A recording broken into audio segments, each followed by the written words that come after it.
Jean Grey has been inside the minds of supervillains, world leaders, Magneto himself. She thought she had seen everything. She had not seen everything. Because in the summer of 2015, Jean Grey made the decision to enter the mind of Cristiano Ronaldo.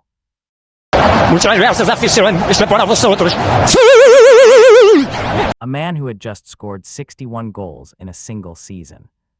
A man who had once looked at a journalist and said, completely seriously, not even God managed to please the entire world. She lasted 4 seconds. 4 seconds before getting launched out like a tennis ball from a cannon. Like her brain knocked on a door, and the door answered by throwing her down a flight of stairs. But here's the thing about being a telepath. 4 seconds is a very long time when you can process 1,000 thoughts at once. This is what she found. The first thing she hit was not a memory, not a fear, not a childhood trauma. It was a mirror, not a mirrors. The mirror. Wayne Rooney once said, and this is a genuine, real, actual quote, that Ronaldo cannot walk past his own reflection without admiring it. That before every single game without fail, he would turn to his reflection and just stare at himself. Ha! Gay! Not praying, not stretching, not listening to music. Staring at himself in the mirror. Diego Forlan, who played alongside him at United, said Ronaldo spent all day looking at himself in the dressing room mirror, all day. Not a quick glance. Not checking his hair once, all day. And then Rio Ferdinand told Peter Crouch this story. Ronaldo standing in front of the dressing room mirror, running his hand through his hair, looking at himself for a long moment, and then saying out loud, "Wow, I'm so beautiful," just out loud. To the room, to his teammates, to no one in particular. Just a man stating a fact he felt the world needed to hear. And when his United teammates tried to wind him up by saying Messi was better, Ronaldo just shrugged, smiled, and said, "Ah, yes. But Messi does not look like this." He genuinely said that. That is a real documented quote. Messi does not look like this. So when Jean Grey entered his mind, she was not prepared for what she found. An infinite hall of mirrors stretching back in every direction. Each reflection slightly more impressed with itself than the last one. And in the corner, a small framed photo of Messi that he had clearly tried to put face down, but kept turning back over because he needed the fuel. She moved on quickly. Her own reflection was starting to feel slightly inadequate. The second thing she found was the scoreboard, 61 goals. Right there floating in the middle of his mind in massive golden letters. Lit up like a Las Vegas casino sign. 61 goals in one season. That is not a human number. Most Premier League strikers are happy with 15. Ronaldo scored 61 in a single year. And Jean Grey thought, right. This man is at peace. This man has achieved something extraordinary and is sitting in the warmth of it. Then she looked slightly below the 61 and saw the smaller text he had clearly tried to delete but couldn't quite bring himself to remove. Messi. ¿Cómo se llama? Messi. Ballon d'Or 2015. He scored 61 goals. Lost the Ballon d'Or to Messi. And somewhere in his mind is a press conference memory where he sat in front of journalists and said he was sad without explaining why and then left the room. Just sad. 61 goals, sad. Thanks for coming, everyone. Jean Grey sat with that for a moment. She had once counseled a man who lost a Nobel Prize and spent 20 years depressed about it. That man had not scored 61 goals. The third room was the Messi room. She had been warned. Everyone who had ever discussed Ronaldo's psychology had mentioned it. She was still not prepared for the actual room. It was the biggest room in his entire mind. Split directly down the middle. One side everything Ronaldo had achieved, trophies, goals, records. the CR7 logo on approximately 47 different products. Other side, everything Messi had achieved. And in between, a giant set of scales, constantly weighing everything against everything else. Never settling, never tipping clearly one way. Ronaldo's subconscious version was just standing next to the scales, watching them, not doing anything, just watching. Jean Grey understood something important in that moment.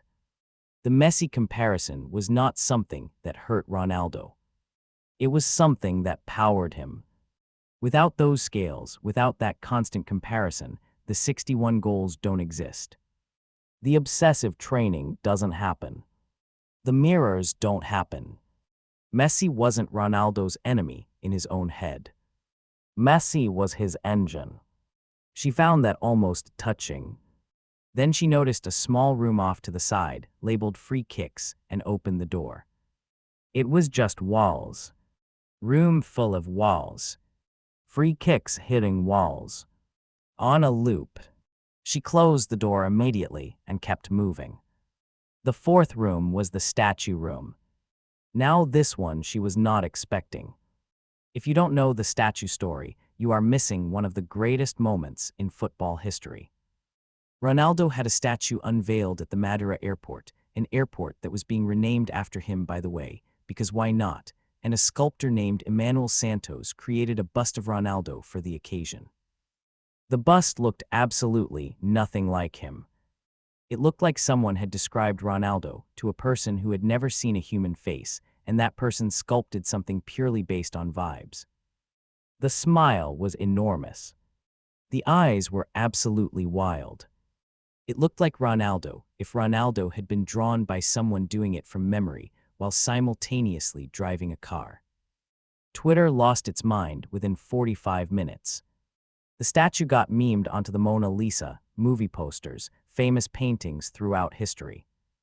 It became one of the most viral football moments of the entire decade. And in Ronaldo's mind, in a room labeled Things I Cannot Control, the statue sat in a glass case, like a museum exhibit. Underneath it, a small handwritten label. It said, "Emmanuel, we need to talk." Jean Grey laughed for the first time since entering his mind. The fifth and final room she found, before getting launched out, was the CE room. Inshallah.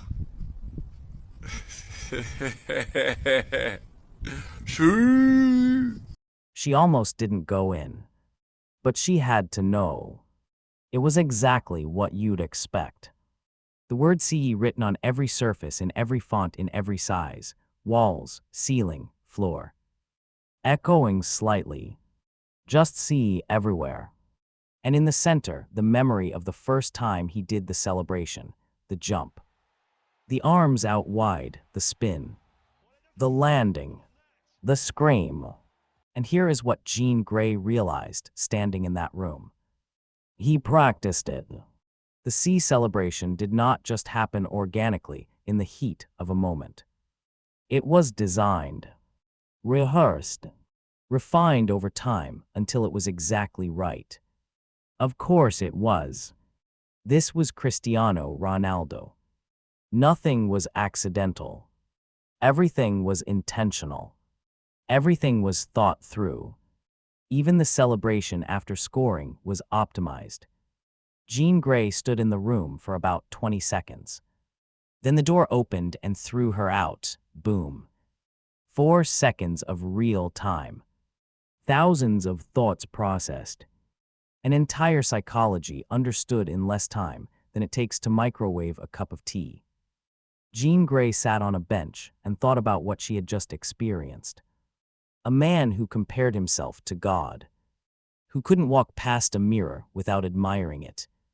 Who scored 61 goals and was sad about it. Who had a statue that looked nothing like him filed under things he couldn't control. Who designed and rehearsed his own goal celebration. And here is what she concluded. Ronaldo is not a complicated person. He is actually one of the simplest minds she has ever encountered. Everything, the mirror, the 61 goals, the Messi scales, the sea, all comes from exactly the same place. A kid from Madeira who decided at a very young age that he was going to be the best player in the world. And then spent every single second of every single day making absolutely certain that happened. Not because he was arrogant. Not because he was vain. Because the alternative was going back to being nobody. And that was the one thing his mind would never allow. Jean Grey never went back into his head. But she respected what she found in there. Even the mirrors. Especially the sea. What do you think, whose mind should Jean Grey try and enter next? Messi, Mbappe, Mourinho? Drop your suggestions in the comments below. I genuinely read every single one. And subscribe to Football Dissected, new video every week. We break down the beautiful game like nobody else.